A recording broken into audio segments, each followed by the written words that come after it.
Desde aparatos diseñados para salvar el mundo, a máquinas que expanden la mente o máquinas que empequeñecen el mundo.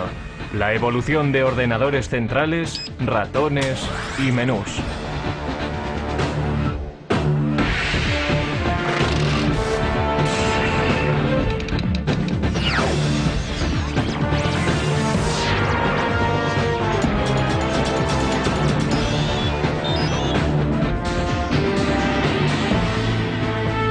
El ordenador ha revolucionado la manera en la que trabajamos, jugamos, viajamos y nos comunicamos. Afecta cada parte de nuestras vidas.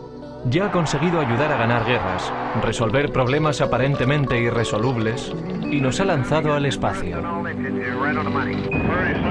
La era de los ordenadores no ha hecho más que empezar. Estamos todavía en la edad de piedra.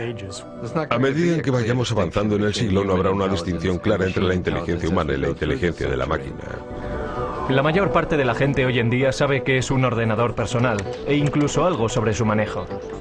En esencia existen dispositivos de entrada, como un ratón o un teclado, el cerebro de la máquina, es decir, la CPU o unidad central de procesamiento, y dispositivos de salida como el monitor o la impresora. Por dentro, el ordenador realiza su magia haciendo millones de pequeños cálculos por segundo. Básicamente sus circuitos electrónicos solo tienen dos opciones. Pueden ser conectados y desconectados. En código binario, un 1 representa encendido. Un 0 representa apagado. Por lo tanto, un 1 en binario también significa verdadero y 0 significa falso. Mediante estos valores obtenemos la lógica binaria, lo que permite al ordenador computar. El ordenador solamente conoce el código binario de unos y ceros y lo utiliza para hacer cálculos y transformar personas normales en autores, animadores y navegantes de la red. El ordenador crea su magia mediante la velocidad a la que puede calcular. Un PC medio realiza 100 millones de cálculos por segundo. Pero eso no es nada comparado con algunas de las máquinas industriales actuales. Estos son los laboratorios nacionales de Lawrence Livermore, hogar del ordenador más rápido del mundo. El Departamento de la Iniciativa Informática Estratégica Acelerada de la Energía, ASCII White. Para la creación de estas máquinas ASCII, tomamos la típica estación IBM que podrías comprar en cualquier sitio. Pusimos 8000 de estas juntas para crear un ordenador mucho más veloz que cualquier otro en el mercado. La máquina ASCII White hace 12 trillones de operaciones matemáticas por segundo. Y para echar eso abajo, la población de la Tierra supera por poco los 6.000 millones. Así que cada hombre, mujer y niño en la faz de la Tierra tendría que sumar 2000 números en un segundo para estar al nivel de esta máquina.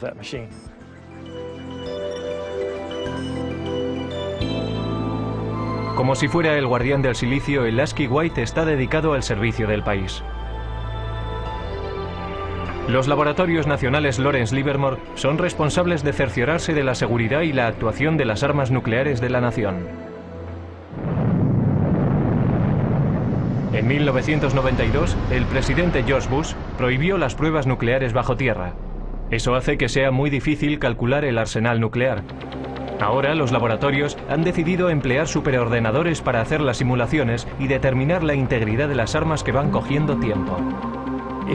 Si se piensa en un arma nuclear y todos sus componentes, se empieza a comprender qué difícil es el proceso. Tenemos que ser capaces de simular cada una de las partes, la física que tiene lugar dentro de ellas. Estos simulacros son tan complicados que incluso a un ritmo de 12 trillones de cálculos por segundo llevarían semanas completar una prueba. El ordenador también tiene el poder de modelar moléculas. Esto ayuda a los científicos a diseñar experimentos antes de ir al laboratorio y entender cómo podrán ser los resultados. La manera más efectiva de obtener información del ordenador a la mente humana es mediante muestras visuales. Un enorme número de vídeos expositores de alta resolución convierte el infinito número de unos y ceros del ordenador en un increíble tapiz pixelado. Necesitamos ver el contexto, ser capaces de entender cómo encaja todo y después utilizamos esta simulación en una escala muy fina, en un bloque, un elemento para nuestras simulaciones más grandes que cubren un mayor volumen de espacio o un sistema mucho más grande. Sin estas paredes no seríamos capaces de entender este simulacro. Paradójicamente, mientras la tecnología va haciéndose más pequeña, los superordenadores como el White siguen ocupando todavía un gran espacio y una atención especial. Bien, estamos en la habitación eléctrica, que en realidad está al otro lado de la pared de la habitación del ordenador. Un ordenador de este tamaño necesita mucho material de apoyo. El ordenador ahora requiere aproximadamente 1,3 megavatios, eso es más o menos unas 1300 ohms. Requiere manipuladores de aire y refrigeradores.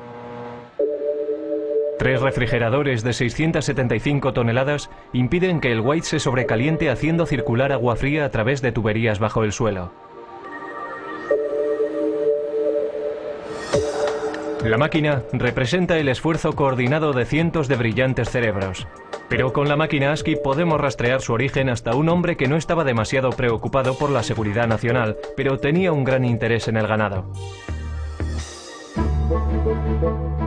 Charles Babbage fue un científico británico que inventó el salvaganado para evitar que los trenes de vapor descarrilaran chocando contra bovinos desconcertados. También se le considera por muchos el padre del ordenador. Babbage fue un científico extraordinario. Quiero decir que fue fantástico. Se adelantó 100 años a su tiempo. No se puede decir de muchas personas, pero sí se puede decir sobre Babbage. A comienzos del siglo XIX, concibió la idea de ordenadores mecánicos. Es decir, ordenadores que iban a hacer más que calcular, que iban a poder guardar información, almacenar números y volver sobre ellos cuando lo necesitaran. E iba a poder imprimir las respuestas que ofrecía.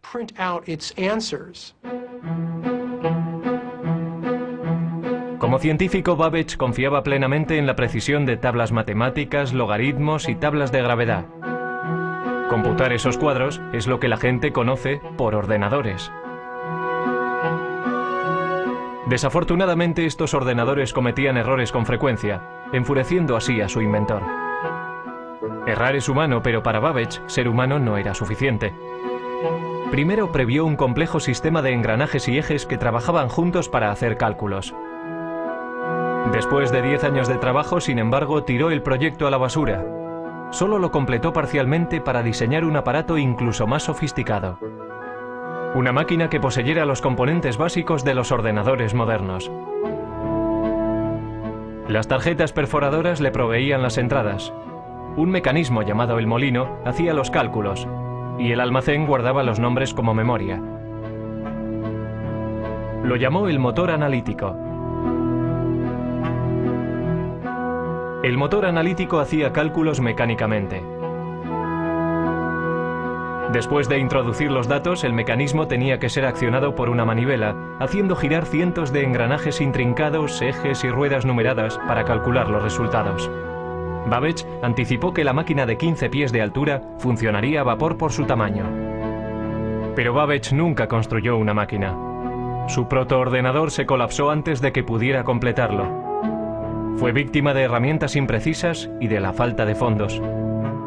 Todo esto ocurrió 100 años antes de que se volviera a concebir la idea de un aparato así.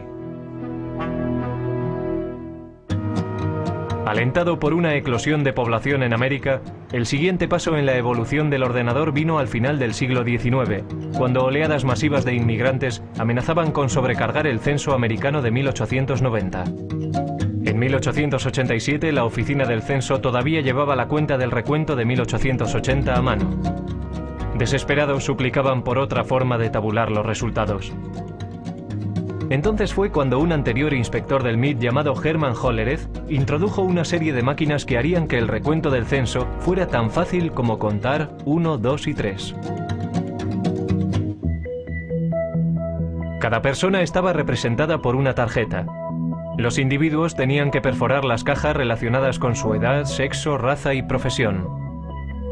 Los trabajadores del censo entonces introducían las tarjetas perforadas en las máquinas. La tabulación se hacía con electricidad. Al utilizar clavijas eléctricas, los resultados se registraban en una serie de diales, como si fueran relojes. Otras máquinas separaban las tarjetas. Las máquinas de Hollerith aceleraban de forma vertiginosa el procesamiento de la información. En solo 6 semanas se había hecho el recuento del censo de 1890 de 62.622.250 habitantes. Entonces Hollerith continuó comercializando ese invento. Se dio cuenta de que el censo era un gran cliente, pero seamos realistas, si solo recibes un pedido una vez cada 10 años. Entonces salió y consiguió hacer negocio entre los ferrocarriles, por ejemplo, y formó una compañía que finalmente se convirtió en la base para la IBM. La invención de Hollerith fue un hito en el camino de lo mecánico a lo digital. Pero todavía faltarían 50 años y el poder destructivo de una guerra mundial para que arrancara el primer ordenador verdadero. Antes de los años 30, los aparatos mecánicos computacionales se utilizaban para seguirle la pista a la población, pasajeros de tren y archivos de seguros de vida. Pero los primeros ordenadores digitales electrónicos se construyeron con un objetivo mucho más persuasivo en la mente: ayudar a ganar una guerra mundial. Una de las máquinas más tempranas se propuso por los británicos para romper el código alemán, conocido por Enigma. Con ello empezaron a creer que se podía ganar la guerra. Una de las personas que trabajó para romper el código Enigma fue Alan Turing. Su trabajo antes de la guerra ayudó a establecer la base teórica para los ordenadores que se construyeron en los 40.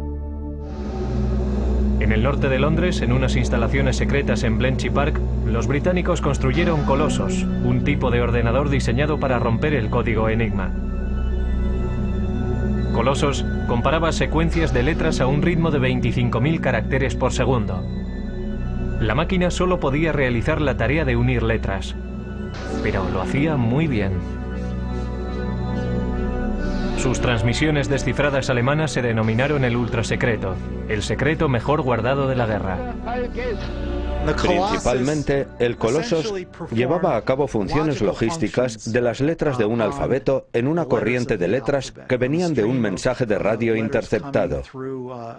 No los descifraba, pero sí podía efectuar una serie de combinaciones que en gran medida se asemeja a lo que hace un ordenador.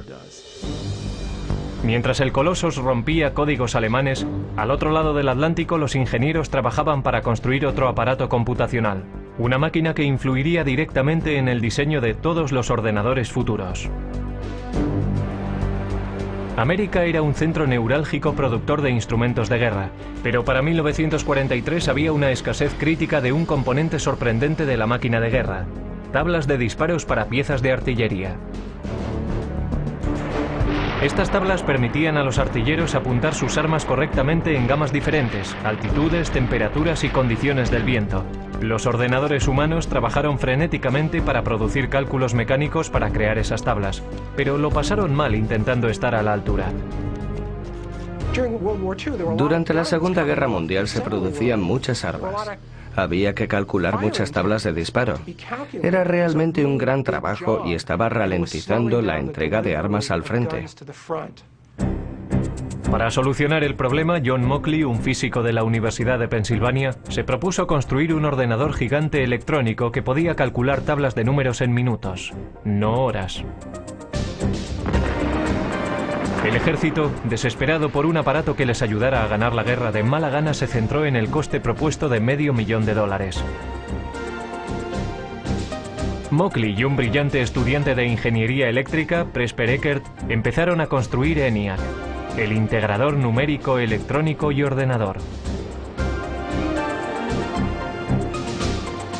Mucho más grande que el Colossus, nunca se había concebido nada parecido a ENIAC. Casi con 100 pies de largo y 30 toneladas, contenía 70.000 resistencias, 10.000 condensadores, 6.000 interruptores y 18.000 tubos de vacío delicados.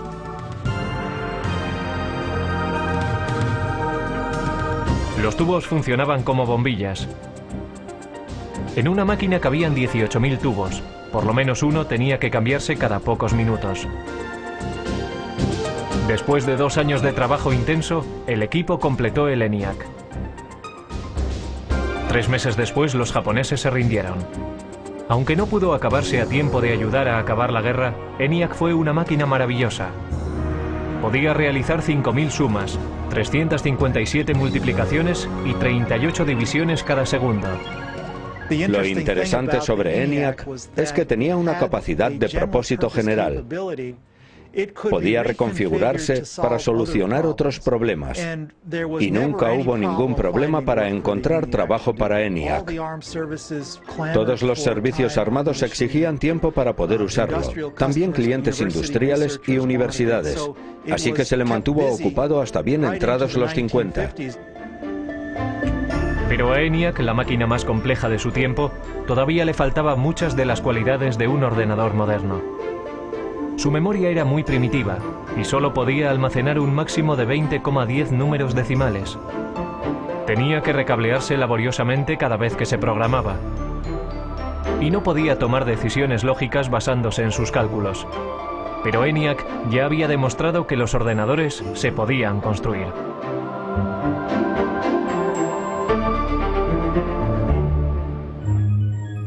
Justo antes del final de la Segunda Guerra Mundial, John von Neumann, un consejero de Ecker y Mockley en el proyecto ENIAC, escribió un ensayo que iba a influir de forma definitiva en el siguiente paso del diseño de ordenadores. Von Neumann poseía una memoria fotográfica y era uno de los científicos principales enrolados en el proyecto Manhattan. El artículo de von Neumann delineaba la estructura de un ordenador moderno. El diseño comprendía una unidad de procesamiento y una unidad de control, memoria, entrada y salida. Pero lo más importante en la evolución de los ordenadores tendría su capacidad de programación internamente en su memoria. Internamente contenía programas para darle al ordenador su potencia y versatilidad, porque un programa interno puede modificar lo que hace, basándose en los datos o los resultados de las computaciones. El trabajo de von Neumann proponía una máquina que realmente poseyera una capacidad general de propósito. En su trabajo describió los atributos del ordenador, cómo tenía que organizarse de forma lógica. Esto es, necesitaba tener un procesador central donde los cálculos se pudieran llevar a cabo. Necesitaba una memoria donde los datos de programación pudieran ser almacenados. Y necesitaba tener una unidad de salida y una unidad de entrada de algún tipo. Trazó el plan lógico, el mapa para un ordenador, y señaló la dirección que había que tomar para el futuro. La idea para almacenar programas internamente era la última llave para desarrollar el verdadero ordenador con un propósito general. Pero si fue o no la idea de von Neumann es algo que se ha debatido con vehemencia recientemente. Ecker y Mockley, que habían trabajado con von Neumann, dijeron que habían formulado programas internos como parte rutinaria de su trabajo al construir ENIAC. Sin embargo, Ecker y Mockley no fueron incluidos como autores en el artículo y se sintieron traicionados. Pero al darse cuenta de que el ordenador encontraría un lugar en el mundo de los negocios, Ecker y Mockley formaron su propia compañía. Empezaron a trabajar en una máquina que llamaron UNIVAC, Ordenador Universal Automático. A diferencia de sus predecesores, UNIVAC era una máquina amable, diseñada para solucionar problemas científicos o militares. Podía diseñarse para satisfacer varios propósitos. El UNIVAC también constituía el primer ordenador en poder fabricarse en masa y venderse comercialmente. La máquina podía ser programada para toda una serie de tareas de procesamiento de datos como nóminas, inventarios y facturación. Unidades de cinta compactas y magnéticas almacenaban datos y los resultados se imprimían automáticamente. Todavía muy poca gente entendía qué grado de utilidad tendría un ordenador. Esa percepción cambió drásticamente en la noche electoral de 1952, cuando la CBS utilizó el UNIVAC para predecir el resultado de la carrera presidencial entre Eisenhower y Adelaide Stevenson. Los sondeos decían que la carrera presidencial estaba muy justa. El UNIVAC calculaba de otra forma. Los ingenieros introdujeron los resultados de los precintos seleccionados del este, antes de que cerraran los colegios electorales en el oeste.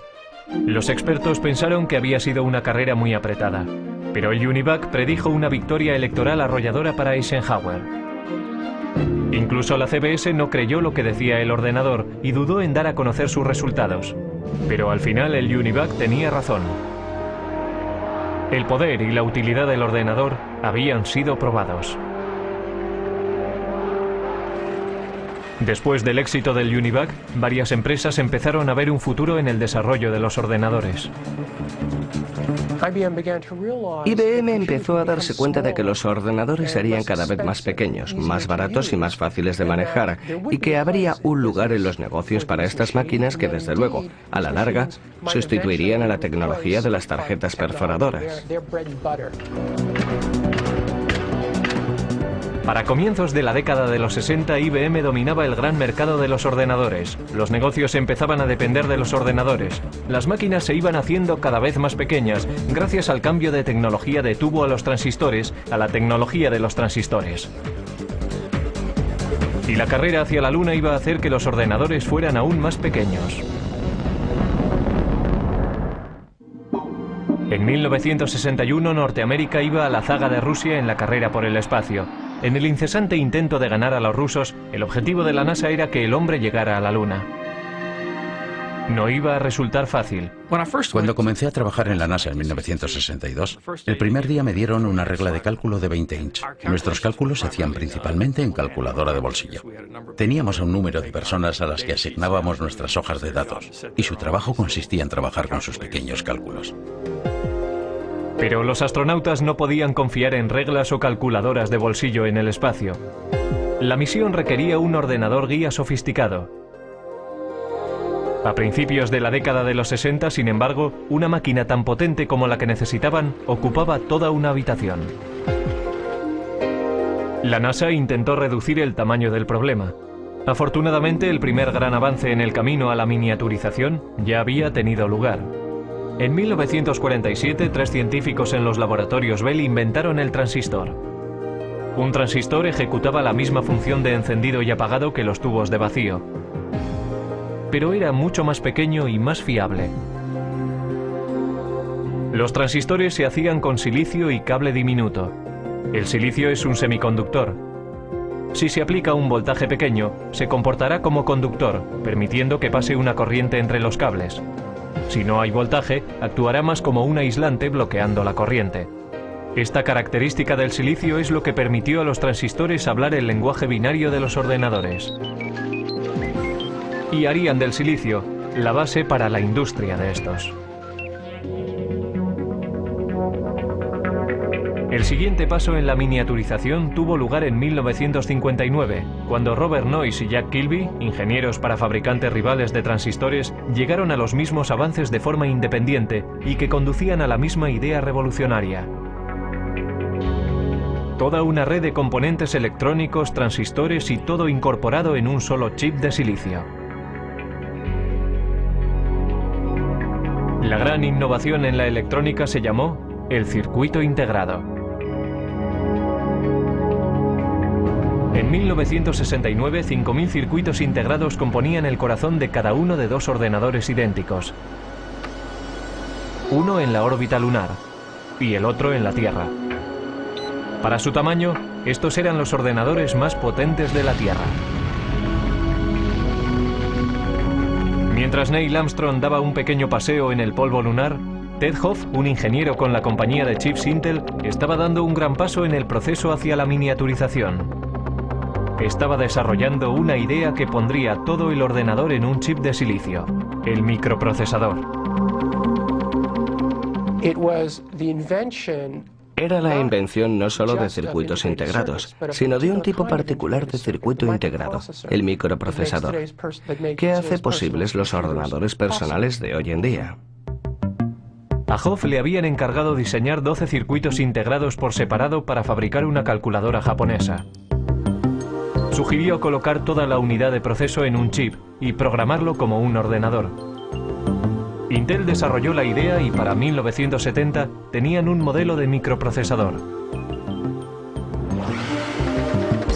Los ordenadores estaban en el camino para hacerse más pequeños. Sin embargo, todavía estaban muy lejos de ser fáciles de manejar. Uno de los primeros intentos de simplificar las operaciones del ordenador fue encabezado por Doug Engelbart.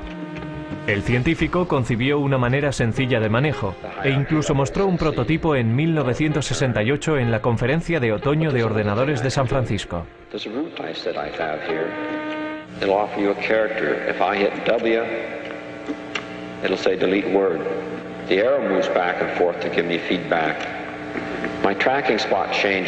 Soldando un teclado y un aparato para señalar que llamó ratón, Engelbart trabajaba con un ordenador a 30 millas de distancia, unido por microondas, y demostró que se podía procesar palabras en un hipertexto.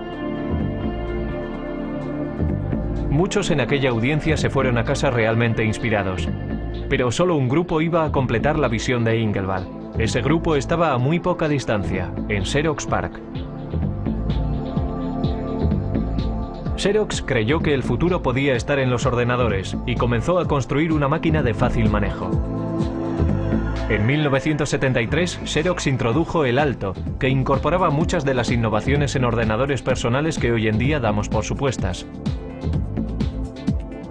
El Alto tenía un ratón, una interfaz gráfica, estaba construido de forma interconectada e imprimía en una impresora láser. Debería haber revolucionado la industria, pero a $18.000 cada máquina. El Alto no estaba diseñado para particulares. Los ordenadores todavía eran máquinas élite, propiedad del gobierno o de grandes empresas y universidades. En el pasado, los grandes ordenadores centrales procesaban nóminas, guardaban el rastro de archivos, seguían la pista y hacían cálculos científicos. Si una facultad tenía la suficiente suerte como para acceder a un ordenador, los estudiantes y los profesores compartían tiempo en ellos. Pero el mercado del chip estaba creciendo, la velocidad de procesamiento crecía y los precios bajaban. La revolución estaba al alcance de la mano, y la carga no sería liderada por una gran empresa, sino por un grupo de aficionados e ingenieros librepensadores. Dos de aquellos revolucionarios fueron Steve Jobs y Steven Wozniak. A mediados de los 70, empezaron a fabricar un ordenador pequeño en un garaje de Palo Alto. Lo llamaron el Apple I. Steve Jobs era un estudiante de universidad que había abandonado los estudios, pero era diferente. Era muy inteligente, muy avispado. También era extremadamente ambicioso. Pero quizás más importante que eso, conocía a otro Steve Wozniak, que era un brillante ingeniero de hardware. Al ir abaratándose los chips, algunos nada caros, empezaron a aparecer kits de ordenadores de automontaje. Uno de estos primeros kits apareció en la cubierta de Popular Electronics en 1975. Se llamaba el Altair. El Altair se planteó como el primer kit de mini ordenador para rivalizar con modelos comerciales. Muchas personas se interesaron en él a $400 cada kit. Estos primeros ordenadores, anteriores a los primeros Apple, eran en realidad para técnicos e ingenieros informáticos que tenían conocimiento de cómo conectar cables y conectar otros dispositivos y hacerlos trabajar. Así que pensé, compraré unos cuantos chips, un microprocesador y diseñaré mi propio ordenador. No fue que quisiera burlarme del mundo, era solo que quería hacer de este ordenador algo más personal que los interruptores que tienen posiciones arriba y abajo para introducir extraños números binarios. Steve Jobs vendió su Volkswagen y Steven Wozniak vendió su calculadora HP para financiar su empresa. En 1977 introdujeron el Apple II, un ordenador atractivo, independiente y un teclado. Con la adición de un monitor y un drive para un disquete, el aspecto de un ordenador personal empezaba a cobrar forma. El Apple II se estandarizó con 4 kilobytes de memoria y a un precio base de $1.200. Era mucho más barato que las máquinas industriales anteriores. El Apple II ayudó a convertir al PC en un aparato de fácil manejo. El comprador no tenía que pasar tiempo soldando las partes meticulosamente. La persona podía inmediatamente empezar a programar el ordenador o comprar software desarrollado por florecientes compañías de software. Con la esperanza de quitarle una parte de la cuota de mercado, en 1981 IBM introdujo su versión de un aparato ordenador personal, conocido simplemente por PC. Las ventas continuaron creciendo a principios de los 80. Pero antes de que el ordenador personal inundara todo el planeta, la máquina todavía había de simplificarse para el usuario, algo que cualquiera pudiera manejar. Los primeros ordenadores Apple, igual que los tempranos ordenadores personales, no tenían interfaces gráficas, no tenían ratones. Tenían lo que se conoce como una interfaz con línea de comandos. Esto es, uno tecleaba las instrucciones en el ordenador y las instrucciones aparecían como texto en la pantalla. Inspirados por el trabajo llevado a cabo en Xerox PARC, Apple tomó muchas de las mejores características de los ordenadores de Palo Alto, como la interfaz gráfica y el ratón, los mejoró y fabricó una máquina al alcance del bolsillo. Apple introdujo el ordenador Macintosh en 1984. Lo que hizo que el Macintosh fuera un ordenador fácil de usar era su sistema operativo y sus aplicaciones, conocido como software. El software es la lista de instrucciones que le dicen al ordenador lo que tiene que hacer, si tiene que comportarse como un tratamiento de textos o como una hoja de cálculo. Cada vez más, el software dominaba los avances que se hacían en la informática. Y Bill Gates, el joven presidente de una compañía de software llamada Microsoft, estaba allí para capitalizarse en el mercado creciente. Finalmente se convertiría en un gran nombre conocido, apostando por su visión en un vasto imperio de software y convirtiéndose en el hombre más rico del mundo. De vuelta a 1981, IBM decidió utilizar el sistema operativo de Microsoft, conocido como PC-2. Mientras iban surgiendo los primeros clones de IBM en el mercado, Microsoft era libre para vender el sistema MS-2 para también rivalizar con las compañías de ordenadores. IBM no intentó aferrarse al software y al hardware y tenerlos en dos compañías diferentes. Era genial para Microsoft. Todo el mundo podía venir y construir un ordenador Intel y Microsoft tenía el sistema operativo. Así que lo que pasó fue que entrabas en una tienda en aquellos días y marca tras marca todos los ordenadores ya eran compatibles y de pronto veías un Macintosh. La imitación es la forma más sincera del halago, pero Apple no se sintió halagada cuando Microsoft introdujo su plataforma Windows para PC. Windows imitaba, algunos dicen que robó, la interfaz gráfica, descargó menús y todo lo que Apple había popularizado. Existe la idea de que Bill Gates vino a Apple y copió el aspecto gráfico y el uso que después condujeron a Windows, porque cualquiera, una vez visto, no hay que verlo durante mucho tiempo. Bueno, ya sabes, este es el futuro, y una vez cruzas la puerta ya no hay vuelta atrás. La verdadera historia es que nosotros necesitábamos software y Gates tenía una empresa, Microsoft, que escribía software, así que tuvimos que enseñarle un ordenador y darle copias para que lo escribiera. No había otra manera. Y no lo llamaría robar exactamente. Es como ser un oportunista y buscar en los lugares apropiados y negociar la manera como lo quieres. Incluso cuando otro lo inventó primero, es difícil llamarlo robar. Las ventas se dispararon en los 80. De 500.000 máquinas al año en 1981 a 7 millones para el final de la década. Máquinas fáciles de manejar y software más sofisticado que nunca excitó la imaginación general. Pero la revolución estaba muy lejos de haber acabado. Internet estaba destinado a alterar enormemente la vida de las personas. Pronto, todo el planeta estaría atrapado en una red de la que no se puede escapar. Lo siguiente, ver cómo tu casa queda conectada. La televisión, la tostadora, la cafetera y el microondas. En la década de los 90 las ventas de ordenadores se dispararon, llevadas por la red. Yo diría que Internet es más importante que los ordenadores personales, aunque necesitas un ordenador personal para utilizar Internet. Es como, ¿qué es más importante? ¿Las calles o los coches? La web nos conecta, pero no de forma tan restrictiva como antes. La tecnología sin cable nos hace móviles. Ya hay asistentes digitales y aplicaciones de la web que siguen cambiando el aspecto y el papel de los ordenadores. Los microprocesadores están en todas partes. La línea divisoria entre ordenadores, teléfonos móviles y otros productos electrónicos es muy difusa. Es el continuo empequeñecimiento de la tecnología del chip lo que está espoleando la evolución. Lo que tengo aquí es una unidad de fabricación de tecnología de silicio. Y este ejemplo concreto es una lámina de microprocesador de Pentium 3. Eso es más o menos de 8 inches de diámetro. Y tiene capacidad para 200 microprocesadores Pentium 3.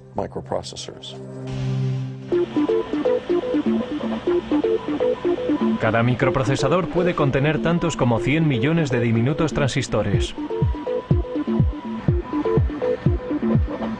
Los chips se fabrican mediante un proceso llamado fotolitografía.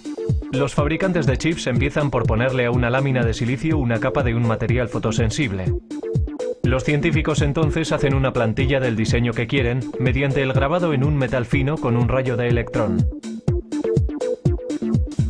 Los rayos ultravioleta brillan a través de la plantilla y bajo el chip fotosensible, causando una reacción química y creando el sistema de circuitos. Un chip se fabrica colocando capa tras capa.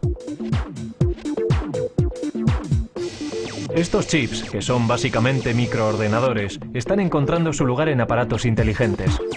Hay discretos ordenadores escondidos en los aparatos del día a día y hablan entre ellos vía web y mediante otras tecnologías sin cable. Resulta que todos estos aparatos, todas estas cosas que están en casa, y realmente tenemos unos 100 microprocesadores diferentes, se conectan a Internet. Todas se pueden conectar a una red en casa y permiten a las personas conectarse a todos los recursos que existen en Internet. Pero hablar a tus aplicaciones por teléfono no es una idea nueva. And this lady, she's calling her oven. Sound funny? Actually, it's something that could happen in the future, thanks to a Westinghouse idea still in development that makes it possible to operate your appliances by telephone. Probablemente llama o manda un mensaje. Hoy puede que no veamos la necesidad de llamar a nuestros hornos, pero ¿no estaría bien que nuestro frigorífico hiciera la compra?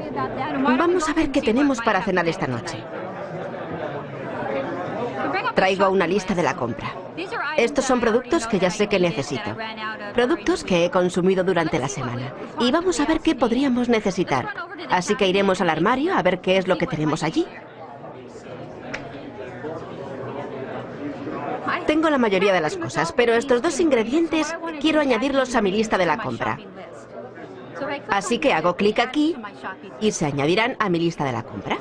Así que ahora lo que puedo hacer es coger mi lista de la compra y o bien la descargo a un teléfono con base web y si hago clic la lista vendrá aquí. Puedo hacer también que vaya a un PDA. O lo que puedo hacer es mandarlo a streamline.com y hacer que me lo pidan y me traigan la comida a mi casa desde aquí.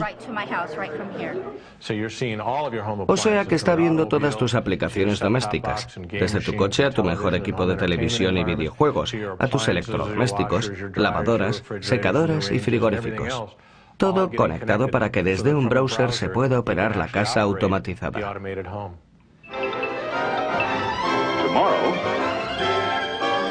Westinghouse telephone control may allow you to feed your pets, open or close your windows, operate any of the appliances in your home, even if you're miles and miles and miles away. Si estás fuera de casa y viene alguien y toca la puerta cuando está conectada, alertará mi teléfono. Entonces estoy fuera y desde mi teléfono puedo hacer varias cosas. Puedo llamar a mi casa, hablar con la persona, puedo descargar la imagen de quién es, puedo ver si es uno de mis hijos que se ha olvidado la llave, puedo ir más allá con mi teléfono porque puedo controlar la puerta y dejarles pasar. A continuación, ordenadores del futuro que disparan la mente. Dentro de 10 años los ordenadores no serán objetos que trasladamos de un sitio a otro. Estarán en nuestras gafas lanzando imágenes directamente a nuestra retina. Siguiendo una tendencia antigua en el mundo de los ordenadores, las cosas se están haciendo más pequeñas. Mucho más pequeñas. Hewlett Packard está trabajando en un ordenador molecular. El Dr. Stan Williams planea utilizar moléculas en lugar de unos y ceros eléctricos para hacer funcionar un ordenador. Por supuesto que un interruptor es algo que puedes encender y apagar, así que si piensas en una pared de interruptores, la gente habla del mecanismo de apretar un botón que se llama flip-flop de conmutación. La manera en que las moléculas se modifican es simplemente mediante el cambio de forma. Cuando tienen una forma están encendidas, cuando tienen otra forma están apagadas. Una corriente eléctrica podría apretar el interruptor mecánico, convirtiéndolo en el mecanismo fundamental de la informática digital. Pero, ¿cómo se conecta todo? Trabajamos duramente en lo que se conoce en la comunidad científica como kits para montar uno mismo. En otras palabras, sabíamos que sería demasiado caro y muy difícil de construir cables diminutos del tamaño de moléculas usando las técnicas estándar de la litografía y el grabado. El Dr. Williams y sus asociados desarrollaron cables moleculares paralelos, cada uno de 2 átomos de lato y 8 átomos de ancho. Resulta que no planificaron ni redactaron estos cables. No les dijimos dónde tenían que ir en ningún caso. Esencialmente depositamos una pequeña cantidad de iridio en una superficie de silicio, lo calentamos y se produjo una reacción química entre los dos materiales, y el resultado de la reacción química fue una serie de cables que ven detrás de mí. El Dr. Williams previó construir ordenadores moleculares mediante la retención de moléculas individuales entre 2 juegos de cables. Con este tipo de memoria molecular podríamos construir tanta memoria en cualquier cosa del tamaño de una uña. Podríamos almacenar fácilmente toda la biblioteca del Congreso en ella. Otras investigaciones están trabajando en futuros ordenadores que puede que utilicen ADN o incluso partículas de cuanto. Con el almacenamiento masivo y el poder verdadero de la informática, la siguiente generación puede que sean ordenadores modelados según el cerebro humano. La inteligencia artificial en la ciencia y en el arte de fabricar ordenadores hace cosas que nosotros consideramos que requieren la inteligencia humana. Estamos desarrollando sistemas que pueden ser parejos o incluso superar a la mente humana dentro de nuestros dominios. Si se trata de jugar al ajedrez, diagnosticar una enfermedad, guiar misiles crucero a través de terrenos, tenemos un sistema que puede operar al nivel humano dentro del marco de estas tareas definidas. Lo que no tenemos todavía es sistemas que puedan entender el lenguaje humano con la flexibilidad de los humanos. Eso llegará. Alan Turing fue un arquitecto informático temprano que trabajó para desmontar el código Enigma durante la Segunda Guerra Mundial. En 1950 previó un tiempo en el que los ordenadores podrían ser capaces de pensar. Cuando el superordenador Deep Blue de IBM ganó al campeón del mundo de ajedrez Garry Kasparov, algunos perdieron el respeto al juego. Pero otros reconocieron que esto era un signo de que las máquinas inteligentes llegarían.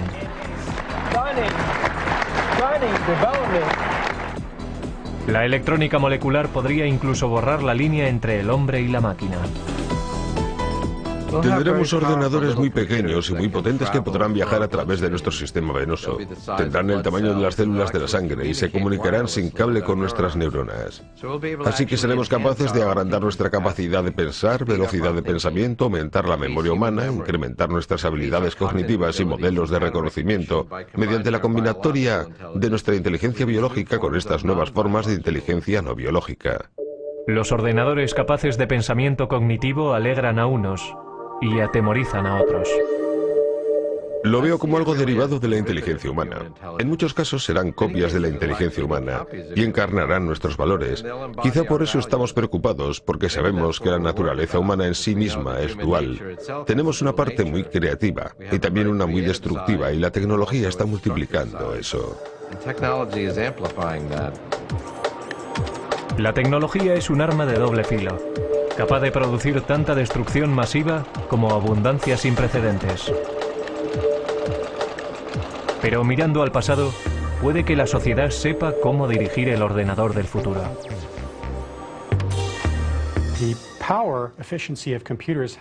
El poder eficaz de los ordenadores se ha incrementado por un factor de 100 millones en tan solo 50 años.